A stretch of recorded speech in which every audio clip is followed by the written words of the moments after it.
Hello, South Africa. I've been complaining, but nobody wants to go listen to me. Because unless I come in a different accent, whether it's be from Nigeria or France, maybe Portugal, perhaps I can come to you sounding like an Australian or an Englishman, maybe you listen.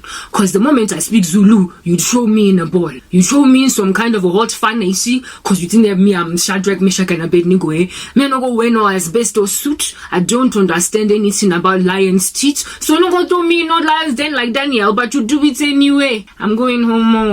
You won't understand what time it is we've arrived. Anyway, this is the second part. Go and check out the first part. If you want to go check it out, I don't care. At the end of the day, I'm going to give you information until such time that tribulation happens, so you can go and survive it. It's over with you. So you know just been like Gehenna. 4-hour podcast, me are riding it out. It's the last hour, I know. I didn't even know it was going to be 4 hours. I was expecting 2 hours. After 2 hour go, I'm expecting light again, camera action. Next thing, there's no power. What to do? No, South Africa, I'm sorry, we're not doing this. 4-hour podcast, and yet y'all be thinking that you cool. You be thinking you is alright. You be thinking you be chilling in a hammock swinging. You be thinking that your name is Duck, like Doubly Duck or Sha'in. You is a cartoon. Like everybody be shooting you, and all that comes out of your head is a star. But you don't actually die. They see you not die, South Africa, from all of these bullet wounds all up in your chest. With these like random bandits running these streets, that's what's good, but they call themselves officials of the government. That's your problem. You think you's alright. I had some dude diss me on Facebook, and I'm like, how you wanna go diss me when you are the disabled one here out here in these streets? I'm actually talking about this podcast crisis. Listen, guys, there's a problem in the country, no. I mean, look, it's like a total dystopia. Who wants to live in a dystopia, though? No, guys, like, this stuff needs Jesus. And this dude be responding to me on some, oh my goodness, I was expecting you to speak about voting, and then you come and tell me about a novel. He done literally call the Bible a novel. Like, who does that? Who? Hey? Mockers and scoffers of the last days.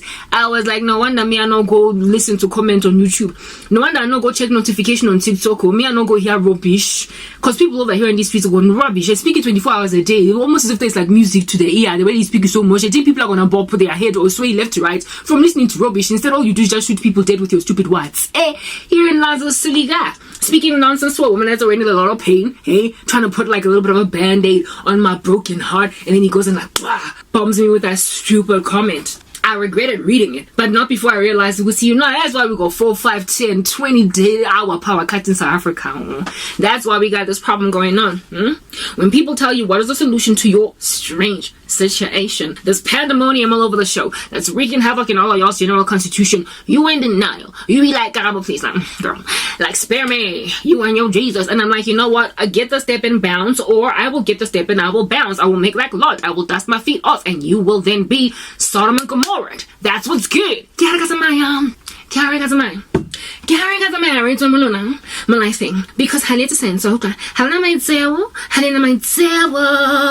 this guy sisters, and I'm like, no, brother, why you go diss me? Don't you see I'm already dissed? My entire life is a massive diss. I am just a big fat giant roast. Everybody roast me, they pass the roast. I don't go past any roast show. Everybody just diss me, and you go and diss me extra. Can you add more insults to my injury? What is your problem, brother? Comment on a broken woman's testimony, and then you just go and spit you as a hotel on top of it. What is your issue?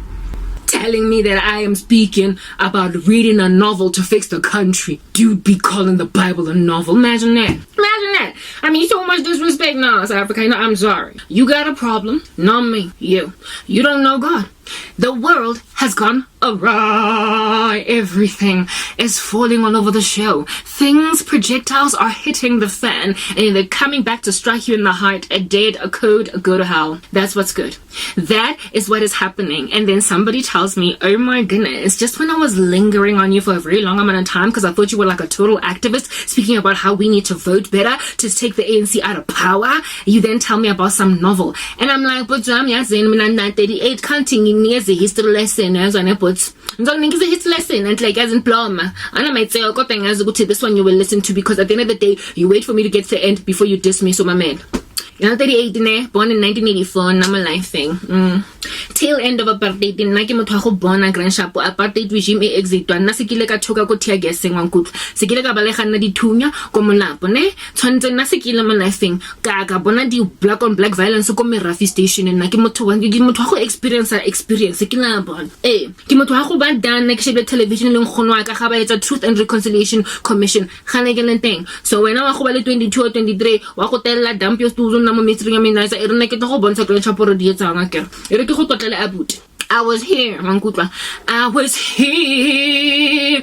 I lived, I loved, I was here. Bonnie Rubbish. When the first president of the country came in and we thought he was the baddest, the first black president. And it was a song on my black president. And we thought Brenda Fassie was onto something. We were loving that dude. I done saw those snake-like cues in 1994.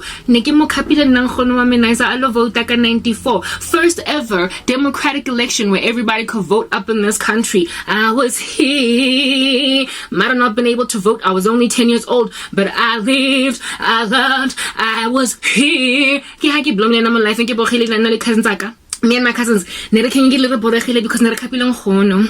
Hey, I love that we were there for like hours. Just pulling out our hairs on time, mina, ready gaming and just the body queuing snake like until ultimately my grandmother ticked or crossed or whatever under heaven she did to vote for Nelson Mandela to become the first ever black president of this democratic new nation called South Africa. And I was like, Megumnandi, I guess go celebrate my life thing. Dude becomes president. I let's see you do shine. Hop up and down, Mr. Tata, since everybody be calling you Tata, even though the Lord done said don't nobody call nobody Tata except for the Father in heaven. That's what's good. Anyway, but like this is what happened.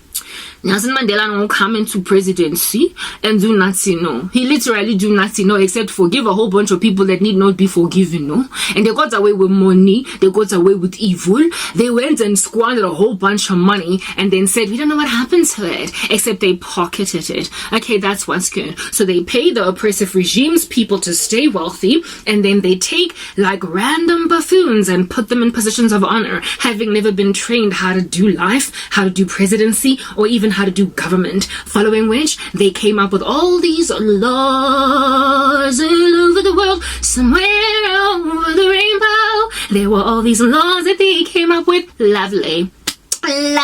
Just absolutely lovely. Herein lies the Constitution of the Republic of South Africa of 1996. And I was like, look at you go, you go. Hey?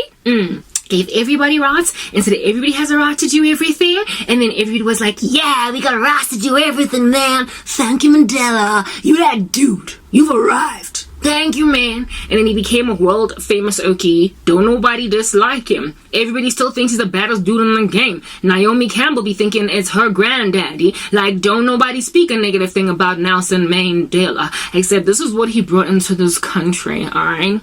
First of all, TRC, total disaster. Secondly, BEE laws that are still gnawing away at the toes of unfortunate white people in this country. And all that they did, I mean, goodness, if you are going to be retributing, if you are going to be recalibrating scales, if you are going to be giving justice to people, the first thing you need to do is incarcerate whoever is in dire need of being incarcerated. Alright? The Bible says that a child that is not disciplined becomes an abomination to the parents out here in these streets. And so if somebody runs rampant with no justice being served and you just give them a slap on the wrist, it always bears horrific consequences in the end. Alrighty, so let's move on to the next part to gauge what I'm going to say next, because I suspect you might just be interested since we're sitting out a 4-hour power cut and this is the last hour.